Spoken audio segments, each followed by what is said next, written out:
Today joining me is Brenda Lawson. She needs no introduction, and we are in for a treat.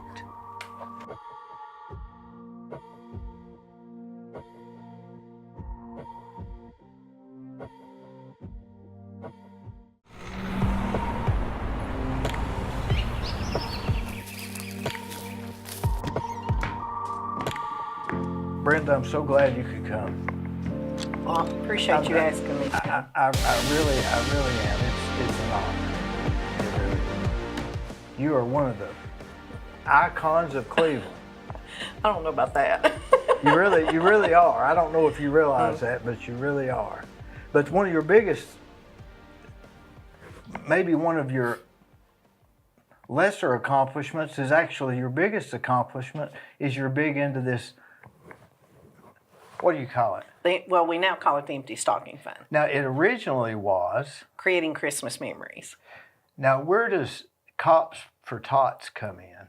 That's kind of the thing the police officers do. That's totally separate. But you didn't used to be involved with that? No, I hadn't done that. I started out with working with the JCs before, helping them whenever they did the program up at Rosie's. Yeah, Roses, that's right. Just as a volunteer. Oh, I see. Yes. Because the girl that works for me here remembered you doing that. Mm-hmm. Isn't that funny? That was how many years ago? Yes.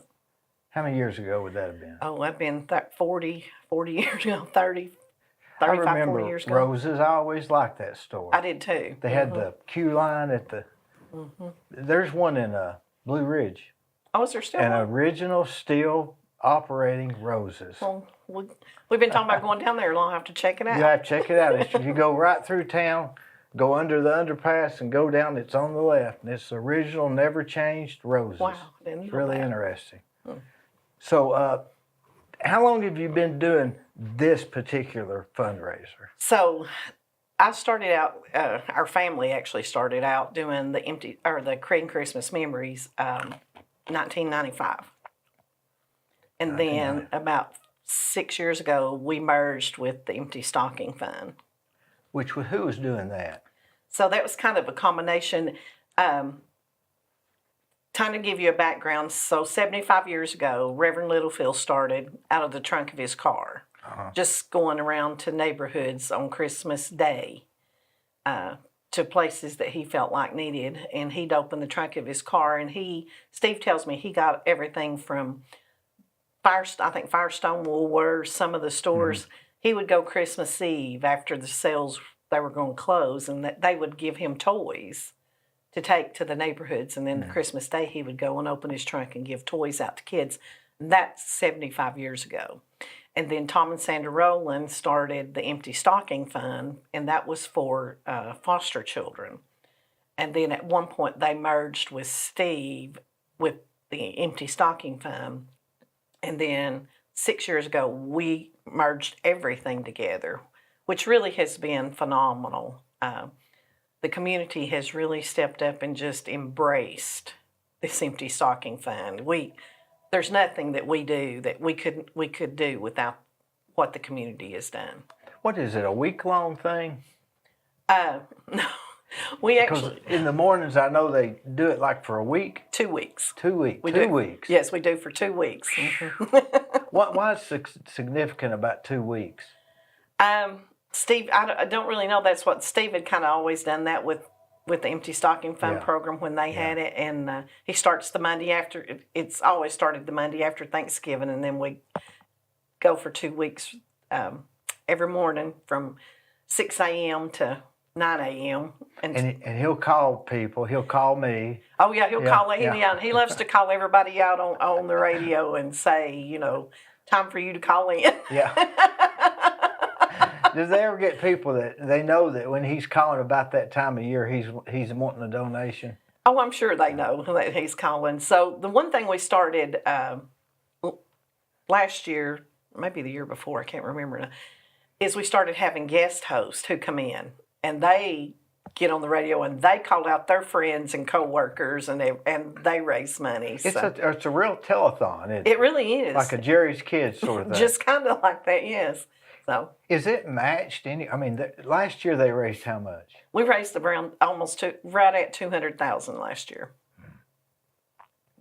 How do you spread that money? How do you spread it out? Because you got to have, I mean, when that's over, then the work begins, I guess, right? I mean, Yes. how do you distribute it? We actually, the work actually begins before that. So we start in August, right before school, right when school starts, and getting all the packets ready that goes to the schools. Because we have two ways we pick the children. The children are picked by teachers and principals and guidance counselors.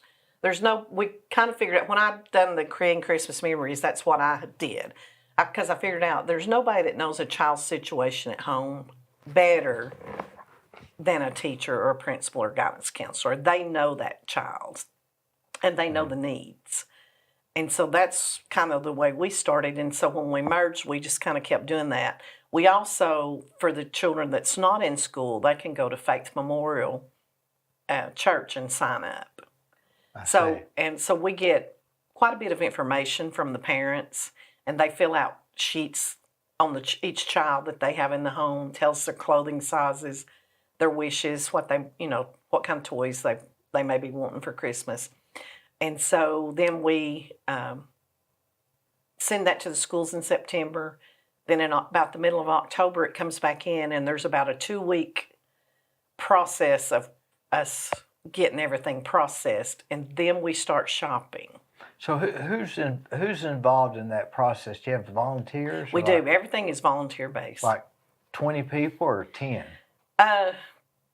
Well, back when I had a bigger staff, my staff handled that. It was kind of okay, get your work done in the morning because all afternoon we're going to work on empty stocking fund. Yeah. Well, I don't have that big of a staff now, so now it is volunteer based people coming into the office helping us do it.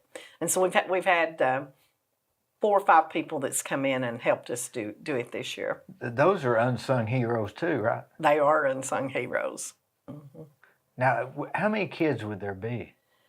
Well, we're still taking, Faith Memorial will take kids up through next week.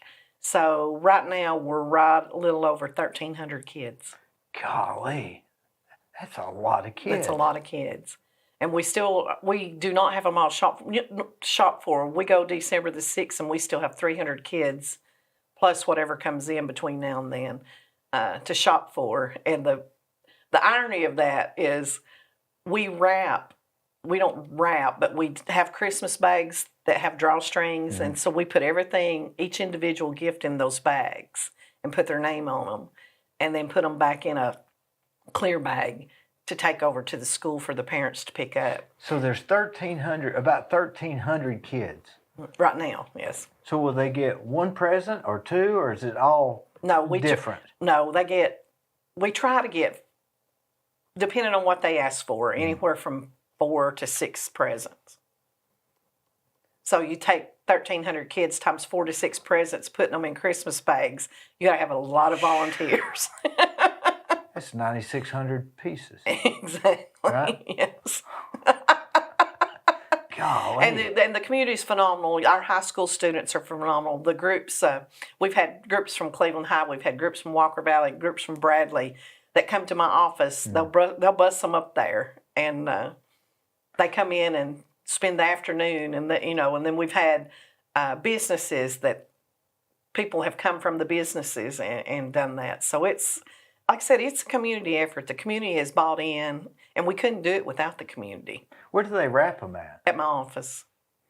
Golly, that's got to be disturbing, or mess up the routine of the workday, right? Not really. Most of it is upstairs, which we're not using the upstairs. Mm. Now, when we shop December the 6th, for these 300 plus kids, we've got 2 days before they've got to be moved to the school. Now, explain the 300. I missed that out. Okay, so that's what we still have left to shop for. Okay. So December. So those others you've already got. Yes, we've got those shopped, and actually they're wrapped. And that's based on the criteria that somebody suggested they might need. Right. Yes. Mm-hmm. Are these kids like under 15 or under 10? We go from birth through high school. Because somebody 14, 15 years old, can be as much need as maybe more so. Yes. And you will see a lot of those kids ask for blankets and sheets and things for their room. it's kind of heartbreaking. We've had we've had kids ask for bath towels. I mean, it's heartbreaking when you see some of the things the kids. I mean, it's things we take for granted every day that we have is, but that's what they ask for. That is unreal. The easy part's giving $500. Exactly. Yes. Mm-hmm. And is there anything that matches that around? I don't know anything that matches that around. No, it's all just donations from the community. I mean, as far as any other town or any other. I don't know of any. What could match it? It's a lot. I mean, I guess you might have some of the bigger cities that do. So when y'all reach the goal, what you're really trying to get is up to the point that you spent, and for those other 300. Yes.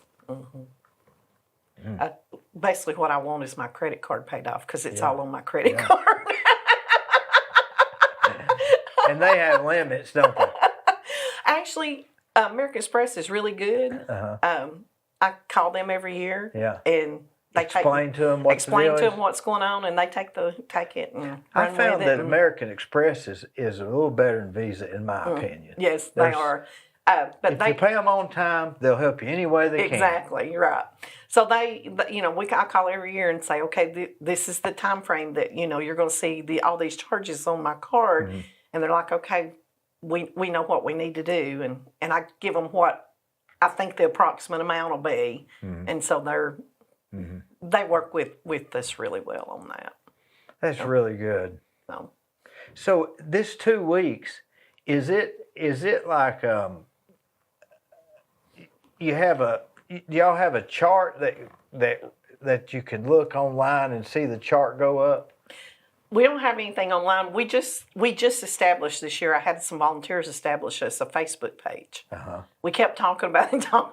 We just we get busy and didn't do it. So volunteers said, "Hey, let us do it." So they established the thing, but we don't. I usually take what we done during the days on the days last year, and we compare it to that day for the day. So, but this year will be a little harder because I think we're starting off the day with. Two guests that is really going to raise the bar for everybody else. I think I heard about that through the grapevine. So and that's really good. That'll really help. Yes. So some of the other teams that have been doing it for the last couple of years, they're really nervous that we're starting off with these. They're like, they should be the last day, not the first day. Yeah, and. But what do you think of, can you imagine Reverend Littlefield when he started this 75 years ago? Because would you say this is the same thing, that's where it evolved from, that he started it? Yes, I think it is. I mean, he was, I look at it the same way. He was being the hands and feet of Jesus. And it's just progressed from him being the hands and feet of Jesus to hundreds to maybe thousands of people being the hands and feet of Jesus. He was just doing what he could. Yes. And it's grown to this. Yes. I always when I think of Christmas, I think of the Charlie Brown Christmas, Linus, his famous speech. You remember that? I do remember that. That put it all in a nutshell, didn't it? It sure did. They ought to read that every Christmas. Yeah, they should. You ought to read that every morning on the I'll have Steve read that. That's a good idea. Because that puts you in the mood. It does, yes. Do you have people that donate that don't ever come across with the money? Yes. What's the percentage of that? Maybe 2-3%. Very little. Yeah. So, and I think it's not that I think they just forget. I don't think it's intentional. I think they just. Do you have somebody call them and say, "Hey, remember last January?" And that's November when you said you was going. There's a few we do. We do call and say, "Hey, we just want to remind you that." Yeah. I mean, you can't. And they're like, and they're saying, "I am so sorry. I totally got wrapped up in doing something." And that's very possible. And it is this time of year. It's very possible. You're driving down the road, and Steve's calling you. I'll give 200. Next thing you know, you forgot. Yes. So it's not on purpose. No, it's not on purpose. No. But why this program? Why not Blood Assurance or? There's thousands of funds. There are. So for me, and I can't answer for everybody else, but for me, back in the I guess it was late 80s, early 90s. I was in the Pilot Club, remember the women's organization? And we always done a Christmas party at one of the schools. We'd pick a grade and we'd go and serve snacks and take little gifts and things and just have a little party with them. Well, this particular year, we did Blythe Avenue, second grade. And, we're sitting around at a little table with them and talking with them and having the party. And I asked each of the children, what would you like to do when you grow up? And this little boy said he'd like to draw. Well, my mind immediately went to architect, artist, things that, and his answer kept being no. And so I ran out of things that you could draw. And I said, well, what is it you'd like to draw? And he said, I'd like to draw a check like my daddy. And that just broke my heart. And I thought, we have got to figure out a way to break that cycle. And so Christmas is my favorite time of year. And like I said, when we volunteered with the JCs, well, the JCs kind of started disbanding, and that program wasn't going to be happening anymore. And so I worked with some of the people, and they were like, you've got a better idea of this, so why don't you take this program over? And so I did. I kind of took it over and expanded it from what they done, and every year it's expanded. It got bigger and bigger and bigger. It's incredible how big it is. It really is. It is. It really is. And you don't really, till you work in the program and see what's going on. There's a lot of things that we get to see that most people in the community will never see. We have great grandparents raising children, and they're wore out too. And they're wore out, and they're on limited fixed income. Yeah. I tell this story that there was a great grandmother, and she was raising six great grandchildren. And she's on SSI. Well, that SSI didn't even cover the utility bills. Well, that'd be $300 a month or something. I mean, well, it's a little more than that, but still not enough to feed and clothe and provide even what those kids need. And we take for granted that that's not out in our community. It's here. It's in this community. It's almost like it's not just giving them toys necessarily, but I'd say a lot of it is needed stuff, right? Yes, there's a lot that they'll say. I mean, you're not giving them a Game Boy or something like that. No, we actually, we used to buy box. We don't buy box anymore because the prices got so. We can't even afford the box. Yeah. And we tell them, we won't buy a Game Boy or iPads or anything, because first of all, they get nothing else. Yeah. So we want them to get as much as they possibly can get for Christmas, and provide what the need is too. And there's a lot of times they'll say, my child really needs a coat. My child really needs shoes. I had a little boy last year that, as was going through the paperwork, it kind of caught my eye, but I didn't really pay attention to it. And he had wrote something that he really wanted in the right-hand corner of his paper. He had wrote it. You could tell it was the child's handwriting. Yeah. Excuse me. I woke up one night with that on my heart. It's like, I wished I'd paid attention to who this child was. Because you didn't know who. Because I didn't even have a clue who he was, because we're going through the paperwork. Yeah. Didn't even remember what school it was. Yeah. Well, this weighed on my heart for about a week, and I thought, okay, I have got to find that child's paper. So we stopped there at the office one day, and I said, okay, we're going through this paperwork. I have got to find this child. And I went through it. The other lady at the office went through it. We couldn't find it. I went back through it and couldn't find it. And I'm like, I cannot believe I did not write that down. Well, I had my stepdaughter and her husband came. They said, let us look. Well, they found it. And so what he had written in the corner was, what I really want for Christmas is a suit to wear to church. And I thought, we'd already shopped for this kid. But I thought, this kid, he's getting a suit. He's getting a suit. He's getting a suit because that's what he really, really wanted. Because he, Mom had filled out the paperwork, but he had written that in the corner. So we bought him a suit, and I had somebody volunteer to buy him shoes and everything. And so we just took it to the school and said, don't make a big deal about it, where it came from. Just send it home. I'll be honest with you, I couldn't take it. There's days there's days you will sit and you will cry just reading some of the stuff that they write in on there.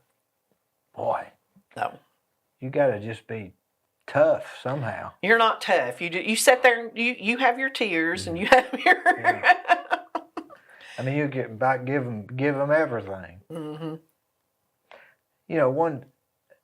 This doesn't relate, but it does in a sense. My kids were playing football at the one of the industrial parks or something, and I came late, and there were some kids out by the fence, and I was passing them, and one of them looked at me. I guess he was, I don't know, 8, and said, "We're having hot dogs for supper tonight." And I never will forget that. I thought to myself, why was that significant to him? Why did he tell me? Right. That had to be a similar situation. Exactly. That was a big deal. That was a big deal. Well, what it went through my mind is they'd said, don't go to the concession stand. We're having hot dogs at home tonight. That's what my mind read. Does that make sense? It does, but probably to him, they probably didn't get hot dogs quite often, and that was a big deal. And so he wasn't going to the concession stand. So then later on that night, I was at the concession stand, and he was walking by. And I said, "Hey, do you want a hot dog?" And I thought, oh, my goodness, they'll think I'm some kind of a pedophile. Scared me to death, because why would I be telling that kid? And he didn't answer me, and I didn't ask him again, because I thought, Lord, they'll think I'm, I just happened to see him. Funny things you remember. It is. Things that make an impression on you. And I don't know why that is, but you can go along and you can be just minding your own business, and you'll hear a song or something, and it reminds you of something you hadn't thought about in 20 years. Yep, you're right. 30 years. What were some of the high school songs you remember? About what year did you? I graduated in 76. 76, so that was the... So my Doobie Brothers, Three Dog Night. Manfred Mann? Yeah, and Chicago. You remember Manfred Mann? What song did they sing? Now, don't ask me that. Blinded by the Lights. Yes, that's it. Remember that? Yes. They were the real 70s rock. They were, yes. Yeah.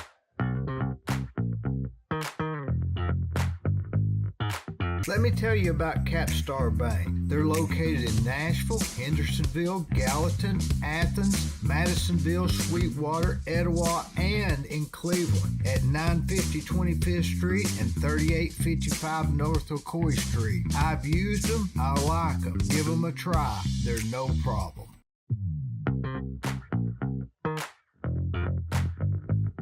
'77 from Bradley or Cleveland? Bradley. So I was 84. We're about the same age. Not too far apart. So when did you become such a business pioneer? In the early 80s. Did you have a business mind prior to that? No, I went to work when I was 15. Where at? Village Bowling Lanes at the old village. Where'd you do? I worked the cash register and gave out the shoes and whatever else you. I can smell that today. Can't you down there? Yeah. I played foosball down there. Yeah. So. Remember they had a foosball table? Yep, they had a foosball table. Yep. So I would walk from Bradley down to the Village Lanes after school and work. Did you remember Kenneth Pippinger? I did. He always wore a hat. Whatever happened to him? I don't know. He used to go to my church, and I remember he bowled forever. I hadn't thought of him since I was 15. So then when I graduated, I went to work for the Cleveland Daily Banner. And I typeset. What time? What age? After graduation. and I typeset the paper. And then from there, I left and went to work at I worked for Watson's food store for a little while as cashier. Which one? The Village. And then I left there and went to Associates Finance. And then that's where it began. That's where it began. And then it began. Yes. What part of town was you raised in? I was raised in Hopewell area off Van Davis Road. Oh yeah, that's a nice area, isn't it? Mm-hmm. Yeah. But now, would you attribute yourself to being organized, studious, lucky? What would you attribute it to? To God's grace. Period. Period. I agree with you. Mm-hmm. But in using His grace, what did He give you? What talent did He give you? Really, to work hard. I didn't go to college, so. Did you want to go to college? I did, and I actually started at Cleveland State, but then we started a business and trying to go to college and doing that. It was like, so I've got to make a choice what I'm going to do. So I chose to go that route. And when you're in college and working, it's hard to stay in college because you get to thinking, yes. How is this going to help me? Yeah. So anyway, but. Do you remember? Did you like working at the Village Bowling Lanes? Was that some of the happy times? It was. It was fun. You had all the leagues that bowled and stuff, and there was some really good people who bowled in those leagues. And, they had pinball. Mm-hmm. And the lockers. Remember, they had the lockers. And they had a restaurant in there. They did. I was going to say they had a restaurant. Now that's the one part I didn't like about it. One night the people called in that didn't come into work, and so we were having to do the restaurant and do the grilled cheese, everything. I didn't care for that too much. I never was a big bowler. Was you? I bowled some, but not a lot. Those guys take it serious. They'll hold their hand over that thing. Mm-hmm. They'll hold it and study the. Yep. Like what are they studying? It's this right there. But they took it serious, and you had to. Thelma McKinney and Frankie, I can't remember Frankie's last name. They really took it. She was the manager of the bowling alley, and they really took it serious. I guess I was too young. I remember the bowling alley. I remember playing foosball, playing pinball, mm-hmm. and I remember the Swiss alley. They had mm-hmm. the Swiss alley. Mm-hmm. Yeah, I was down there today. I got my hair cut at that Swiss alley. Mm-hmm. Yeah, you had Woolworths down there. Woolworths, and I sold grits, newspapers. You stand there and mm-hmm. hand grit the grits. Nobody read that stuff. You couldn't give them away. Revco had a diner too. Yes, they did. Yeah. Mm-hmm. BLTs, mm-hmm. Revco, Kresge's. And that Hobby Lobby, remember the Hobby Lobby? Yeah, on the other end? one little man store that had that. Yeah. Yeah, and then the theater behind it. Mm-hmm. That guy worked there forever. Remember him? Mm-hmm. What was his name? I knew you was going to ask me that. He had Was it Calvin? I don't know. They said he was single, never married. Never married. Yes, he was there forever.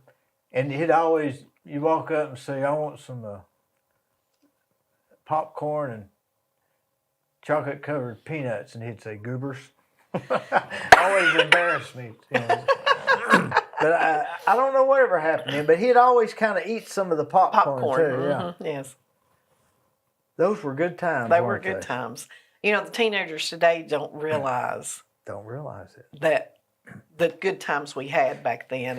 I was telling somebody the other day, I said nobody would do that. You'd not do it now, but we lived on Van Davis Road, which No Pone goes this way and Van Davis goes this way before you get to Vassey's. Yeah.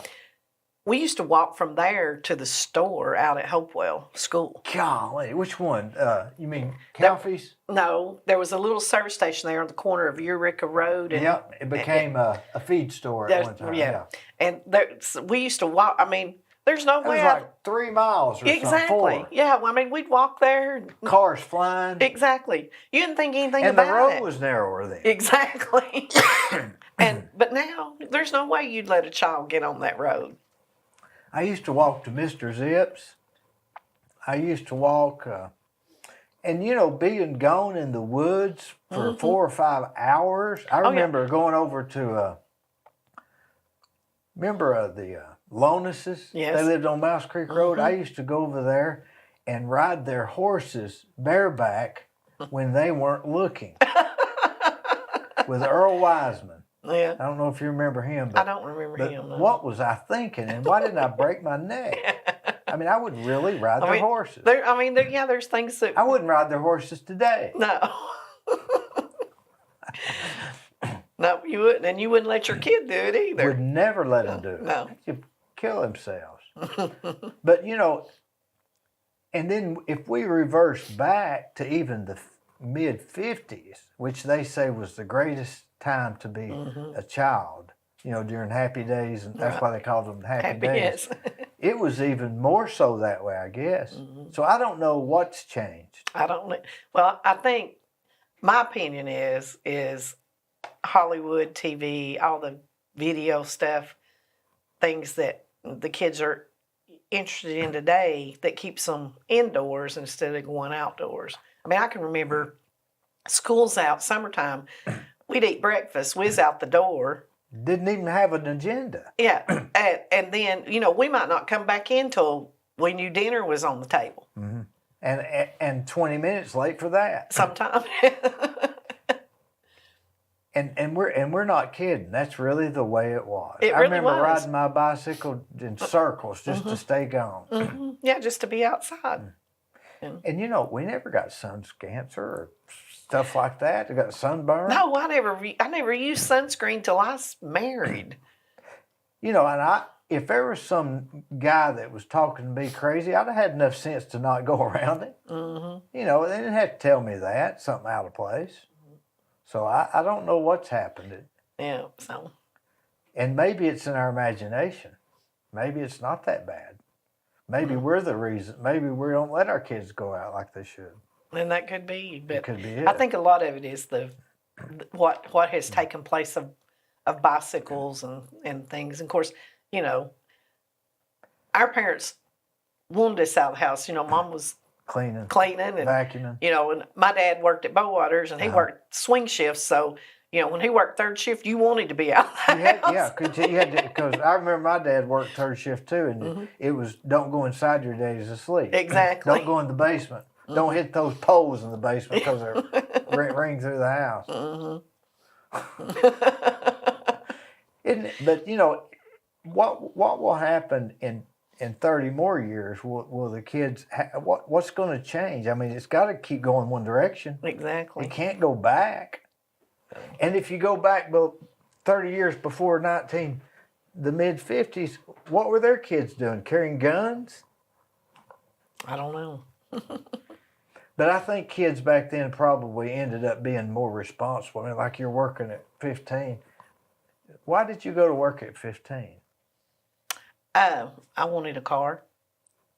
And I knew my parents couldn't afford to buy me a car. And so... did you know that, or did they tell you, or did you just sense that? No, I knew they couldn't. I mean, my daddy helped me get it as far as getting it financed and stuff, but I knew he couldn't afford to pay for the car and the insurance and everything that it was going to take. So I went to work because I wanted to provide for myself. How much did they pay? Do you remember what you made? I started out at $1.10 an hour. And that was just minimum wage. That was minimum wage. You walked from Bradley High over there? I did. Mm-hmm. What was the route? I'd walk down the sidewalk of South Lee Highway and I'd cross over to 3rd Street and go up and then take that little, where the pawn shop is now. There was a little alleyway there and I'd go through there. See, that tells me you really walked there a lot. You knew the route and everything. That was the safest route. It was the safest route, yes. Mm-hmm. Did you have to work late? Worked till 11 o'clock. 11 o'clock. Like 2 nights a week or 3 nights? No, I worked four nights a week. 4 nights a week at 15 years old at the bowling alley. I did. Did your daddy pick you up at 11 or He somebody? did. Yeah. Yeah, he came and got me till I got my car, and then I Did you wait outside for him?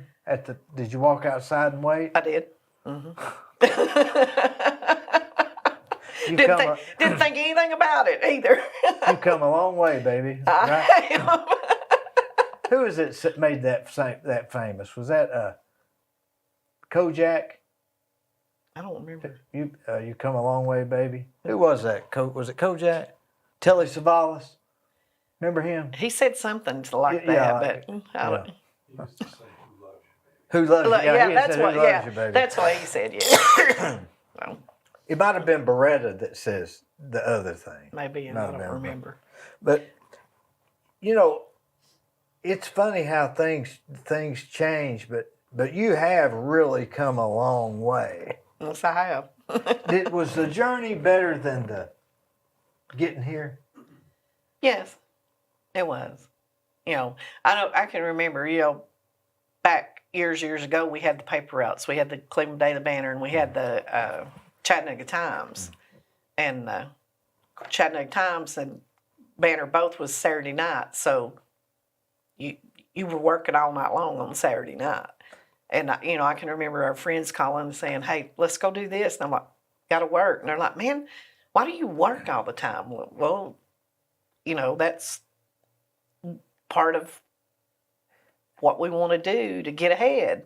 What time would you start? Would you have to do those newspapers? So we'd start, we'd always do the Cleveland Daily Banner first, depending on what time it come On off Saturdays? the press.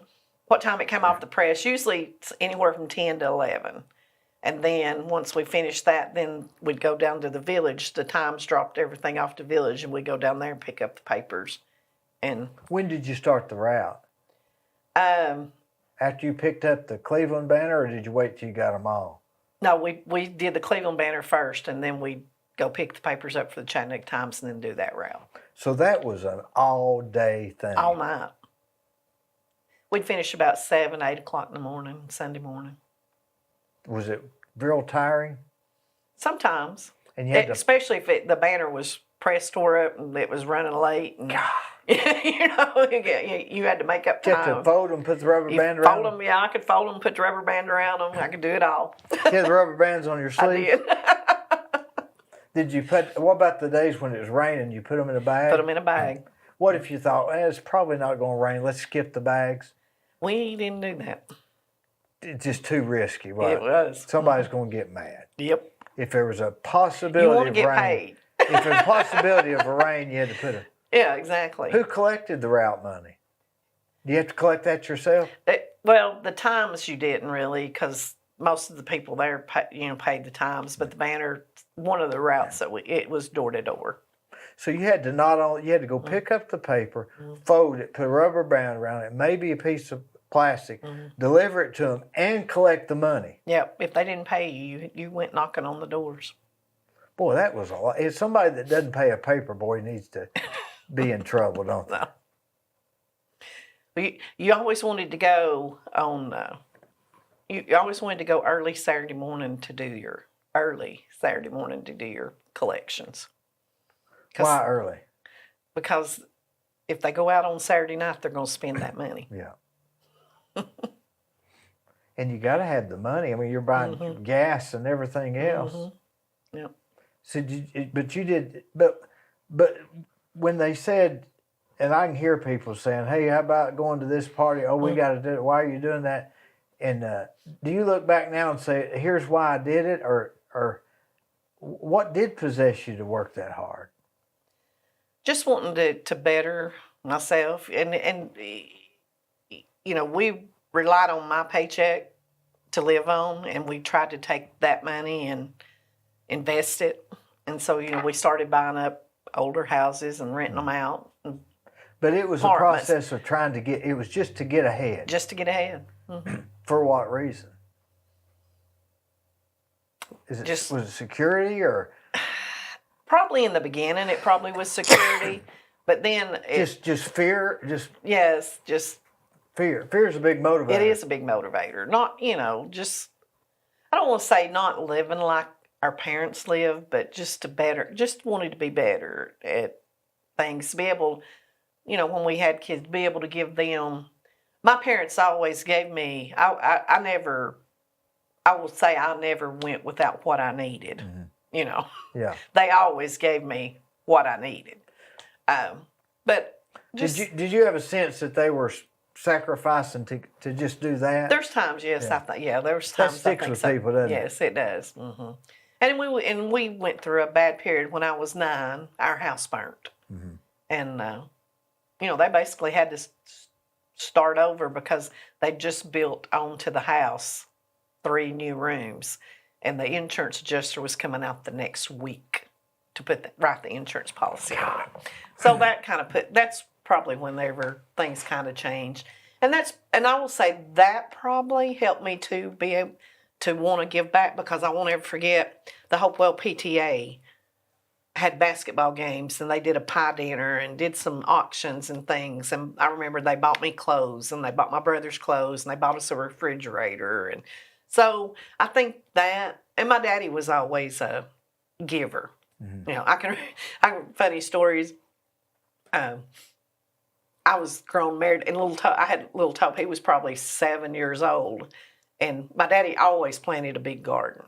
And we all mothered can, and we'd help her can and do all the stuff, and we all ate out of it, even though we wasn't at home. Yeah. But Mother called me and she said, the beans are in, and your daddy's down in his back, and he can't pick those beans. And I said, well, tell him don't go out there and pick them. I'll come out this afternoon, and I'll bring little Tobe with me, and we'll pick those 2 rows of beans, because she had 2 rows left. And I said, we'll pick them. So I'm down there with paper bags, and we're down there picking those beans. And I look up to the house, and I see my daddy handing these bags of beans that we're down there picking, breaking our back, to the neighbors. And I'm like, wait a minute. So I go up there, and I'm like, what are you doing? And he's like, well, I'm giving them beans. We don't need them. And I'm like, well, give them the bags and let them go pick them. Yeah. And he's like, no, you get back down there and pick the beans. So I think I got a little of that from my parents, because they, like I said, they gave away food. When you were 9 years old and the house burnt, where'd y'all go? We stayed with my grandparents for a little while, but then there was, like, our house set back here on a road, and then there was a bachelor that had a house here, and then his sister was a widow, and she lived here, and so he sold my parents his house, and he moved in with his sister, and so luckily, yeah, and so we were able to move into that house. And then in the 80s, it had 3 acres of land, and the house that we're just now selling it. I built my parents a house, and we tore that old house down. Things are good, aren't they? They are. God's good. Have you always been a religious? My daddy was a Baptist evangelistic preacher. Did he travel some? He just around local churches, fill in and circuits. Stuff. Yeah, he just fill in or go guest preach. He never wanted to pastor, but he was. Was it Southern Baptist? There's all kinds of sects of that. Southern Baptist. I call it the Pentecostal Baptist. Yeah, they're a little more holy rollers, a little more handshaking.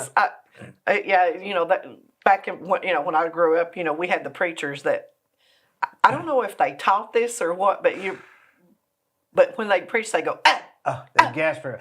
Yeah. Why do they do that? Gasp I don't know. There's a guy on Sunday morning that still does that. I know, but my daddy did that, and I'd say, Daddy, I would tell him sometimes, I'd say, you lost me today when the sermon, because all I could focus on was you doing that. Why was it they did that? I don't know. I never did know. But they all did it, and it'd scare you to death, wouldn't it? They would. Oh, listen, I could tell you stories of things. There's a preacher, I can remember revivals. my daddy always sat on the left-hand side front row. Yeah. And I can remember during revivals and stuff, my poor daddy's jaws got wrung by preachers. And I seen a preacher one night walk the benches as he was preaching. Now, that was scary. When you say walk the benches, you I mean mean, they literally- walk like this.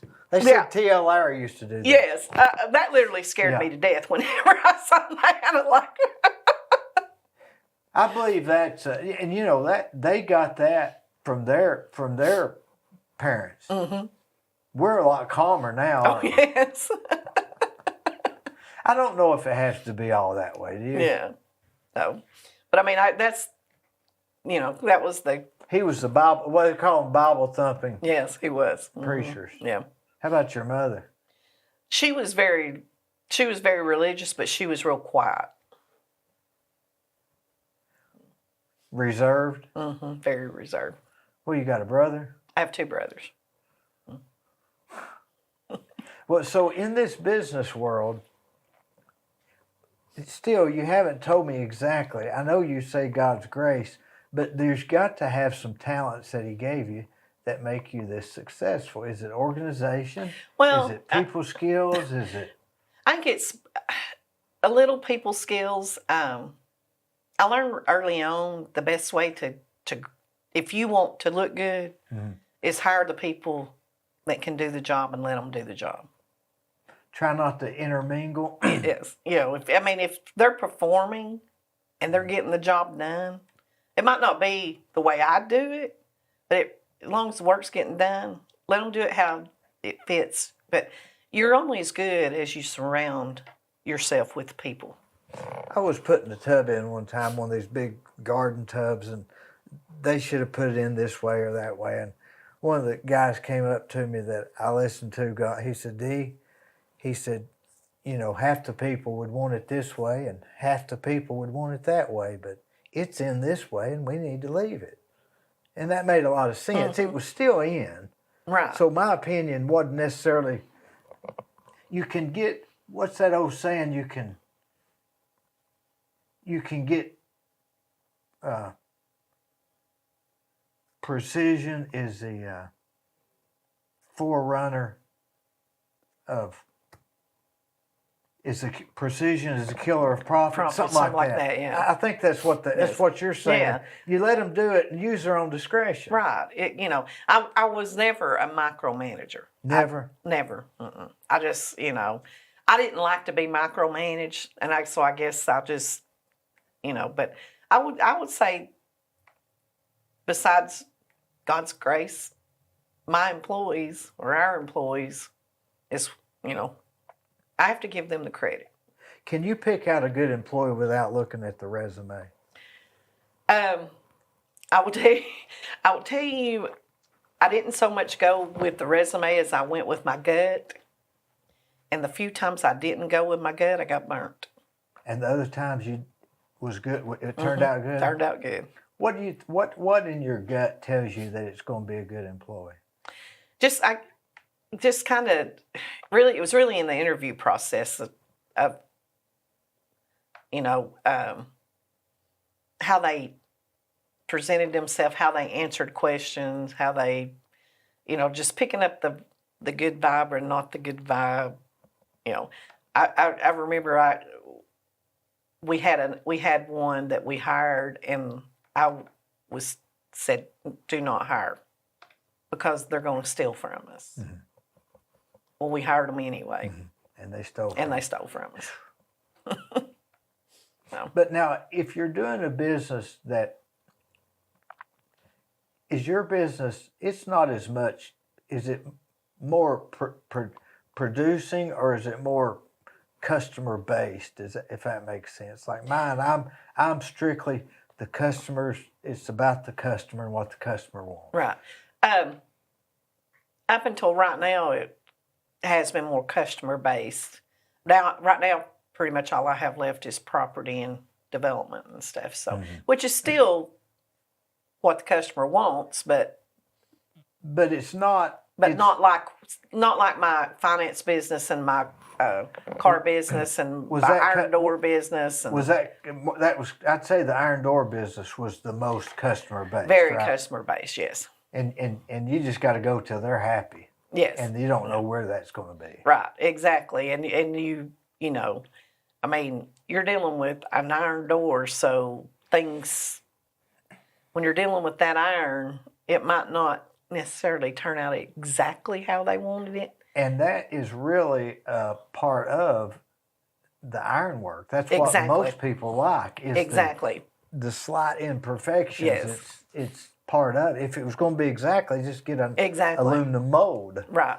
So, you know, that would be, and then, you know, there'd be times you could fix it, and there'd be times you just couldn't fix it. Yeah. And so there's, you know, we ate a few doors. I've ate a lot of doors. I say, oh, I'll use that on my other job, and I've still got them stored up. Yes. I remember one time we bought $5,000 worth of lights, and the lady said she didn't want them. They were custom made for her. And this was back when lights were $15.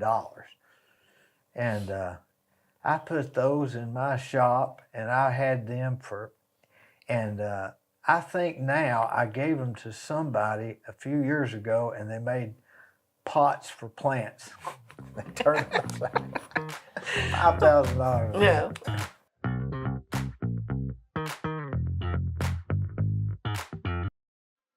On the courthouse square at 30 2nd Street is the law firm of Logan Thompson Law.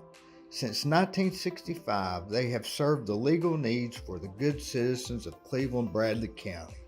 If you've got a problem, they're no problem. Give them a call.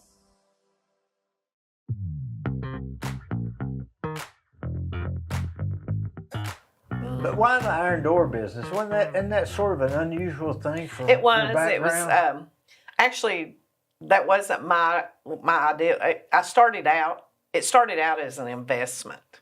Is what it started out as, but very quickly realized my investment was going to go south if I didn't step in, and so I had to step in and take over. Did it turn out okay? Yeah, we sold it. Yeah. So, but I'm still not sure that your skills are just in hiring the right people. Well, my probably the biggest. My background that I was the most comfortable in was in the finance business. Yeah, but I'm saying there's something else there that makes you successful in these things. Well, Because now you've not only been successful in the garage door and the finance and the newspaper business, but now you're doing this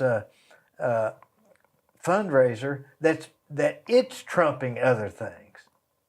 but that's not. But it's not just me. No, but there's a commonality. You're common in these things. Yeah. So, and I guess if I had to say one thing, it's I'm not afraid to work hard. I'm not afraid to get out there and do what needs to be done to make it happen. Are you real organized during the day? I used to be more organized than I am now. So, but I am I like to deal. I like when I start something. I do like to finish it. Do you have kind of you write it out? Mm-hmm. Yeah. Just kind of, okay, here's the plan. Yes. Mm-hmm. Where'd you learn that? Just trial and error. In other words, you didn't learn it in high school to write. To write it down. You decided that in order to get this done, I need to write it down. Yeah. Yes. I need to stay focused. I'm trying to figure out how to say this without it sounding bad. No, go ahead. We're on. So I learned early on that if things were going to go the way they needed to do, I was married to somebody that didn't want to follow the rules and the things. Wanted to let's just do it ever how we need to do it and just be done with it. Which is a method. Is a method. Yeah. But you can't always follow that method. So I had to learn early on to be very detailed and very focused. So you were the counterweight to that. Yes. And that works good, doesn't it? It does. See, I follow the rules. Yeah. But I've got a pretty good. I'm a pretty good detector of the rules that you don't have to follow. Right. There's exactly. You can tell the difference. I can tell the difference, and I can tell when it's beginning to not be a difference, and I can ease over there. Mm-hmm. But I think maybe necessity is where people end up with their skills. If they need to get organized, Right. if they had to be organized, if they had to be this way or that way, then that's the skills they end up with. And people think they're born with that skill, and maybe they just acquired that skill because they had to. Right. And maybe fear is what caused them to start the whole process. I don't know. But on WCLE, you like their new building? I do. It's were you doing it at the old building? Yes. Where you had to go downstairs? Yes.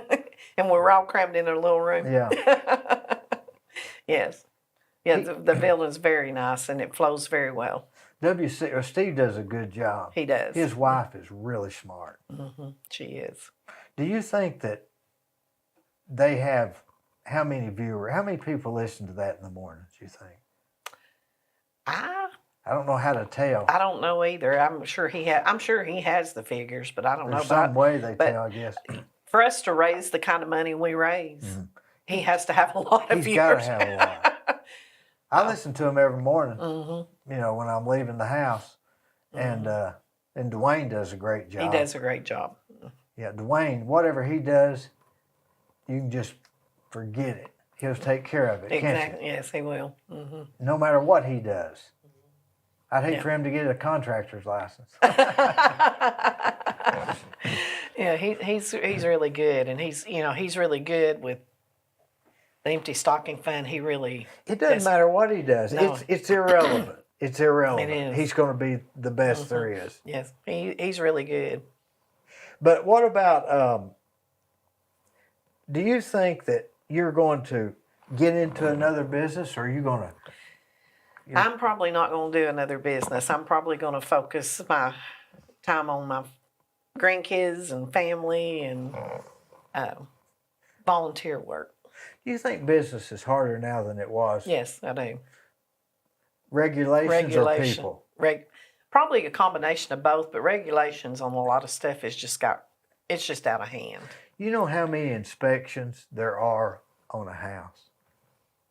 There's no A telling. potential, depending on if you have gas, electric, Right. sewer, if you have all those things, 23. When I first started, you had Ralph York inspect your footing. And that was, That's it. and you had the electrical guy inspect the electrical, and they were really not connected because one was a state thing and one was a local thing. Right. And if after he had inspected several of you, you might could pour the next one if he was running late or something, or take a picture. Now there's 23. Do you Wow. realize that that's 20? You can't insulate and wire. You got to insulate, wait for inspection, then wire, wait for that inspection. And if you want to make an inspector mad, start insulating before you hadn't inspected the wiring, or start the plumbing before you hadn't inspected the heat and air, or not let him see behind the bathtubs. So what that does is it kills 23 days. Sure it Not does. to mention the day that he's going to be there Thursday or Friday. You could theoretically say you're 56 days down. Wow. Or 40, I didn't realize 46. it got that It's bad. that bad if you have all the stuff, and I'm not even counting stormwater. That's a whole Right. Yeah, nother that's a thing. whole different ballgame. So I don't know how to do it.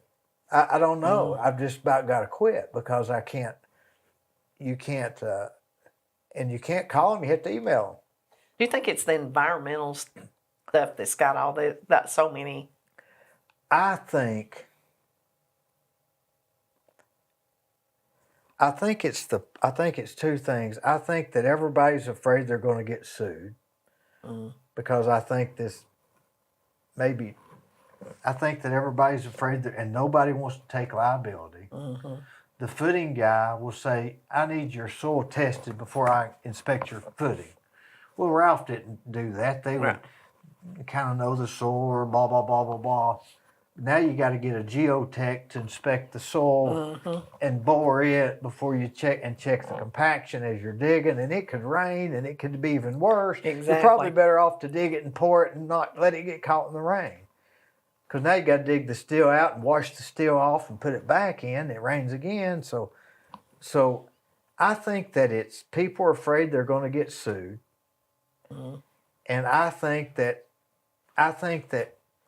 when you get real busy maybe you hire 5 people for the department, and then when things slow down and you don't need the 5, so what we're going to do with these 5? Well, let's start inspecting this. Yeah. And then things get busy again, and you say, well, we don't have time to inspect everything. But I don't know, but it's getting to be too hard. I'm like you, it's just getting to be too hard. Yes, it is. We have too many regulation and laws on the books now. It doesn't have to be the way it is. I don't think it does. I remember Trump was taking out 2 for every 1 or something for a while, and maybe some were important or some were not.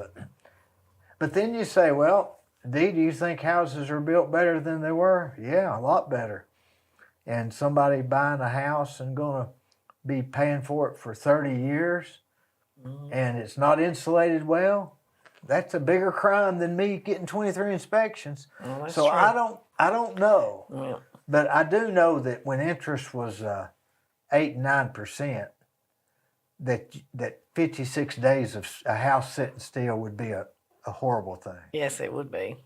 But I think it's gonna be going to the bigger corporations that have the ability to withstand the liability and to maybe have lawyers on staff and big liability policies, and they don't care if Fred didn't like his bathtub. Right. But I do. And they just say, well, you just have to deal with it, Fred. We're in Oklahoma.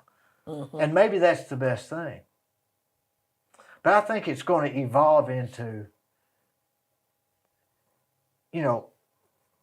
all these expenses. We say, well, the people's got to pay more for houses. They're not going to pay it. We've got to come to their level if we're going to get their money. Right. So we can't just say you got to spend $200,000 for a house because it's what it's cost us. They'll say we're not buying them. So that's going to bring it down to it's going to be. I think it's going to be another product, like a form of prefab homes, because there's no business that's more wasteful than the construction business. You cut off 5 foot of a 2x4. Where are you going to use it? Right. It's all in a pile, and sheetrock this high. Not cut. But if you had it all exact, you could say, okay, back like the Sears and Roebuck's house. They'd say, here, this piece goes there, and that one. They could be exact. But if I was younger, that's what I'd do. I'd come out with prefabbed, smaller houses. But then the neighbors would get mad. They'd say, you're putting that next to me. Oh, yeah. You still live out on Mouse Creek Road? I do. Yeah, I had a wreck on that S-curve one time. Me and the guy was coming down through there, and he didn't turn. We went plumb across that ditch and all the way into that yard. Didn't mess his car up or nothing. Wow. There's usually a wreck. If it rains, you can just about count on there's a wreck. These people fly around that curve. That road is slick too. It is slick too. When it gets watery. It does. Yeah, when You it ever rains. stopped at that convenience store I get my gas there all the time. They're really nice. They aren't were they? really nice people. Yes. Their little Debbie's are high. I got one the other day. I'm thinking. I hadn't looked at the prices. Right. I just thought those 2 Twinkies. I always get them sometimes, and I thought, what, 89 cents? It was like $2.75. I took it back. I said, I can't pay $2.75 for this. That's like $1.25 a piece. Yeah. I don't like them that much. Yeah. That's hard to do, isn't it? It is. But I would have never thought that they would have done that good on that. And they got it. They got plenty of parking. It's clean inside. The pumps are fast. They're not those slow pumps. No, they're not. They're really good. They got everything you need. So anyway, They do good business. has that taken the place of Mouse Creek for you, or Mr. Zip? It has. Wonder why that is. You feel like you're closer home, or what? It is closer to home, but you don't have that traffic. It's not as bad getting in and out there as it is at Mr. Zip's. I think at Mr. Zip's, when you park at the pump, you feel like you got to walk across the Parking lot. parking lot to get into the store. Mm-hmm. And if you go to that guy on Mouse Creek Road, you can just kind of walk in. Yeah. It seems it's more convenient. It is. I guess. It is very convenient. Yeah. So when you go shopping, do you go to Publix, or do you a shopper? I'm a shopper. I'll do Publix. I'll do Cooks. Do Food City. When do you do your shopping? When it usually on sometimes Saturdays, but Mornings? no, usually afternoon. But I try to do it on Thursdays in the afternoon. But sometimes that don't always Now work. I've got to ask, why Thursdays? I don't know. I have no idea. I just That's part of your organ. I guess I think I used to think Thursdays it wasn't quite as crowded, but now it doesn't matter when you go to the grocery store. It's crowded unless you go at 7 or 8 o'clock in the morning. Didn't Wednesdays used to come out with Wednesday, the sales? yes, Wednesdays and then you was go sale. Thursdays and get it? Yeah, you did. You have didn't the it? coupons or whatever? Yeah. Yeah, I haven't done coupons in a long time. When you worked at Watson's, did you just a cashier? Mm-hmm. Yeah. Did you work under Johnny or Joe. Joe? I knew his boy, Joe Jr. Yeah. Whatever happened to him? I don't know. I don't know whatever happened to him. Mm-hmm. Joe Watson. I remember him. He didn't go to school. Mm-hmm. He'd skip school all the time. And then it became, was it White's later or was it White's first? It was White's first. It was White's and then Watson's and then Yeah. Calfee's or something. Is that I right? don't remember what it came after that. I was trying to think. You don't remember, do you, Gwen? You're talking about the Village? Village, yeah. Yeah. I think it was Watson's till it was the Chamber. Was I it think you may something be like right. I think the chamber bought it whenever. I think it sat empty for a while, and then the chamber moved in. Yeah. I think. You know, that was I bagged groceries at Red Foods and Cook's. Mm-hmm. And, you know, that was, do they even have bag boys now at any of them? They do have bag boys. They do more bagging now than they do take. You know, used to they'd take your groceries out to the car To for the you. car but- with, yeah. Yeah, and some places still do, but you know, Where do they still do that? sometimes Cooks will do that. I hadn't. That was a real job back in the It day. was. Bagging groceries, because you'd make a lot of tips and. You would, and you had to be careful how you had to think about Oh how yeah, you bagged them it too. was an art. It was an art. Mhm. You know, when I was at Cook's, I was going back to what you said earlier. I worked for Clyde Haney. He was the produce guy, Mhm. and his daughter works at the Baskin Robbins across the street. She's still there. She's Yes. been there All these years, yes. And so I had moved up to the assistant, to Clyde's assistant. So I wasn't really anybody, but I called it the assistant to the assistant. And so one Saturday morning, or Clyde, he always left on Saturdays at noon, and I was in charge the rest of the day. And I said, Clyde, I've wrote out here what I'm going to do, and I'm going to clean the counters. I had this big list, and he had to always talk with a cigarette in his mouth, and he said, Dee, we've hired you and your discretion. Just use it. That goes back to what you were saying. Yes.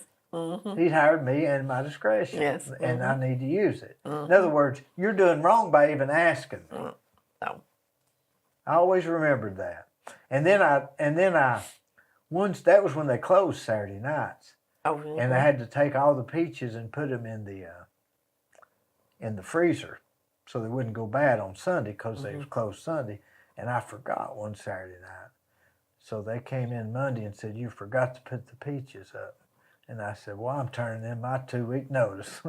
They made me mad because it's that crazy stuff I remember. Why didn't I just stay? That's when I went to Red Food. Yeah. So what else do you see for the future as far as the Christmas fund? Do you think it's going to just keep going?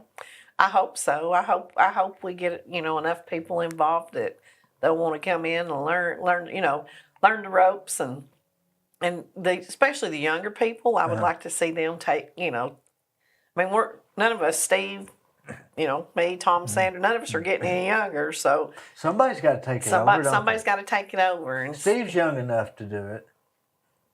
I mean, he'll have somebody helping him. right, yeah, you know, but I mean, you know, my dream and my goal is that, you know, we will always you could always raise enough money to keep it going, and that generations to come will have a passion to keep it going. You know, one of the greatest joys for me during this time is whenever the high school kids come up to me, that they may come to the office and rap, or they may come to Walmart and shop, and they come up to me and say, "Thank you for letting me help, because I was one of those kids that you helped." And to me, that's what it's all about, is we're teaching that generation That's to what's give going to back. sustain it. Yes. Mm-hmm. It's self-sustaining. Mm-hmm. And we have a lot of kids that have been helped over the 75, 30, you know, especially last 30 years, that come in and they're adults, and they'll tell you, "I was one of those children you helped." And that's just so rewarding to know that they get it. They understand that they need to give back. And think about it from another angle. You're a single mother, or you're a father, or your house is burned, this or that. You know, think about how you're helping them, Exactly. the parent. Mm-hmm. Exactly. And I mean, think about that. That's very big too. It is, and and that's, because like you said, and back when we first started creating Christmas memories, we actually went to the home and picked the children up and took them shopping. I remember and we that. don't do that now. We just shop for them. But there would be some volunteers. They'd come and they'd say, "I'm not real sure that this family needs the help." And I'd just kind of take them over to the side and say, it's not for us to question what their needs are. That's right. We don't know. Daddy could have had a heart attack and has been out of work for 6 weeks. Mom could have cancer. They could be foster kids that the family, trying to help out. You don't know what a situation is, and we don't need to know what that situation is. We just need to know they need help, and we're there to help them. And not question. And somebody, like you said, the principal, the counselor, the teacher, they deemed it necessary. They know. Nobody's going to make up somebody like that if they don't need some help. No. The teachers know after they've seen the kids, and they know that. I think most kids tell teachers or let them know things that they may not let anybody else know. But they just have a way of picking up, and they get to know their children, and and we've had families that I can remember the first year that I ever done it, and it's like this family's just they're produced, they're still okay. coming, and that's all right. okay. That's all right. That's okay. Because like I said, you might have 2 or 3 years that their kids aren't in the program. Well, then they might show back up. Well, you don't know. I mean, it's like I said, you don't know what's happened in that home. No. So you just say, "We're going to help this family." Hopefully get back up on their feet. Yeah, we're going to be a breath of fresh air for a few minutes. It's all about the kids, and that's what I try to tell everybody.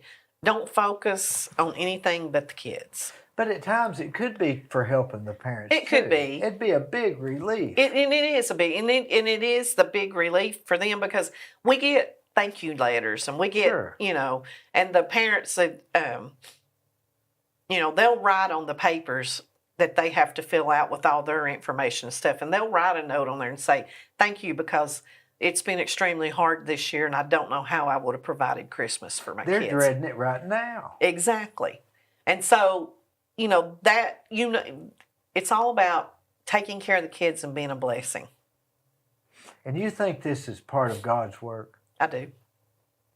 I think the way it has expanded, that we are to be the hands and feet of Jesus, and I think that's exactly with the way it's expanded, with the community coming together. That's exactly what's happened. Is God has taken this thing, and He's just magnified it. And you're given 2 bags of green beans. I really appreciate you coming. Well, I thank really you for do. Well, thank you for I having really me. do. Thank you.